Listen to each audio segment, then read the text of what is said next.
मैं doctor Adeel Ansari, hope hospital Orai से आज एक टॉपिक पे बात करना चाहूँगा। मैं जैसे लोग गैस्ट्राइटिस, बहुत सब लोग जानते हैं कि गैस्ट्राइटिस होती है जिसमें गैस बनती है, लोगों को खट्टी खट्टी डकारें आती है।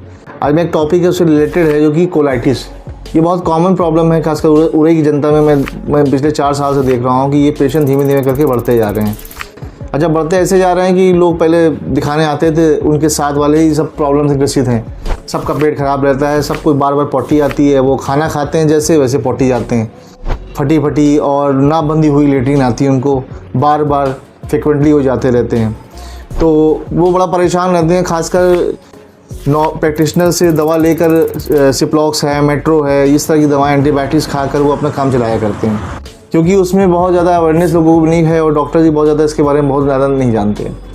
तो कोलाइटिस एक सब्जेक्ट है, इसके बारे में मैं बात करना चाहूँगा। कोलाइटिस में ये होता है कि जो बड़ी आंत होती है हम लोग की, जैसे एक छोटी आंत होती है, एक बड़ी आंत होती है। छोटी आंत का काम ये होता है कि जब आदमी खाना खाता है तो उसका जो पाचन है, जो उसका डाइजेशन है, वो छोटी आंत यूजली करती है। वो सब कुछ डाइजेस्ट करके छोटे छोटे टुकड़ों में चीज़ें बना देती हैं, लेकिन वो लिक्विड फॉर्म में होता है जो हमारा मल होता है। जब वो बड़ी आंत में पहुंचता है तो बड़ी आंत में यूजली काम जो होता है वो पानी को एब्जॉर्ब करने का काम होता है।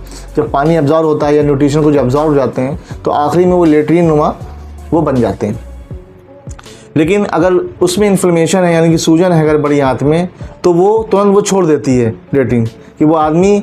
और इसमें एक तरह की प्रॉब्लम होती है, जैसे वो खाना खाता है इंसान, वैसे उसको गैस्ट्रिक कोलिक रिफ्लेक्स होता है। जैसे खाना खाया वैसे उसकी कोलन एक्टिवेट होगी, कोलन मारने की बड़ी आंत, और वो तुरंत जो है मल को त्याग देगी।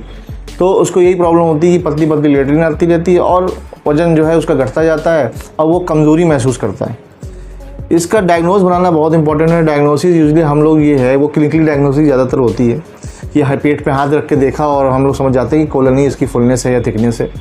उसके बाद इसको हम कंफर्म करते हैं अल्ट्रासाउंड से, और कुछ जांचें होती हैं जैसे ESR, CRP, LFT वगैरह, ये जांचें होती हैं कुछ। तो बेसिकली जो इसमें डिवीज़न होता है कोलाइटिस के, इसके बहुत से कारण होते हैं, जिसमें IBS-D है, इरिटेबल बाउल डिजीज़ है, इन्फ्लेमेटरी बाउल डिजीज़ है, और खासकर टीबी की समस्या भी इसी ऐसे ही प्रेजेंट करती है, उसमें कोलाइटिस होता है।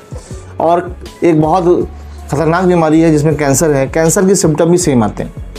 तो ये बहुत ज़रूरी है कि पहले आपको डिवीज़न करना कि ये कोलाइटिस ही है, ऐसा तो नहीं कोई कैंसर की लक्षण आ रहे हैं। तो इस तरह की कोई भी सिम्टम आपको अगर आ रहे हैं तो आप हमसे संपर्क कर सकते हैं, और अगर हमें लगेगा तो उसमें कोलोनोस्कोपी हम लोग कर सकते हैं। कोलोनोस्कोपी से बिल्कुल कंफर्म हो जाता है कि ये इसमें कैंसर है नहीं। अच्छा, डिस्ट्रिक्ट अस्पताल में सुविधा उपलब्ध है सिटी स्कैन की।